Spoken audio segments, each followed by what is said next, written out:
दलितपणाचे चटके सोसत जो कोणताही मुलगा अनुभव घेत असेल तसे अनुभव घेतच बाबासाहेब लहानाचे मोठे झाले. शिकले, उच्च विद्या विभूषित. आधी सयाजी महाराजांची स्कॉलरशिप, परत आले, मग शाहू महाराजांशी परिचय, माणगाव परिषद, पुन्हा शिकायला गेले, London school of economics, MSc केलं, PhD केलं, डॉक्टर ऑफ सायन्स ही पदवी मिळवली. अमेरिका आणि ब्रिटन मधल्या सुद्धा त्यांच्या गुरूंनी त्यांना सलाम केला की माझा विद्यार्थी माझ्यापेक्षा ग्रेट आहे.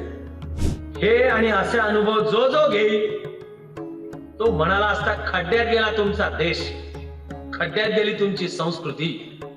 बाबासाहेब म्हणाले नाही, भांडायचे तिथे भांडले, ते आक्रमकपणे भांडले, प्रसंगी कडू जहरी शब्द वापरून सुद्धा भांडले. पण पहिल्या गोलमेज परिषदेला गेले त्यावर काँग्रेसचा बहिष्कार होता.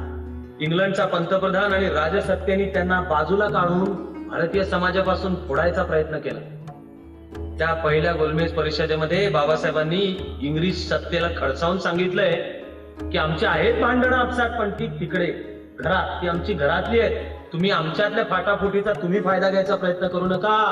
पहिल्या गोलमेज परिषदेत बाबासाहेबांनी ब्रिटिश राजसत्तेला सांगितलं की मी जो इथे उपस्थित आहे तो संपूर्ण भारताचा प्रतिनिधी म्हणून उपस्थित आहे, भारताच्याच हितसंबंधाची काळजी. आपलं सगळं दुःख पचवून बाबासाहेबांनी विचार, चिंतन आणि काम केलं, वागले ते भारताच्या हिताचं वागले.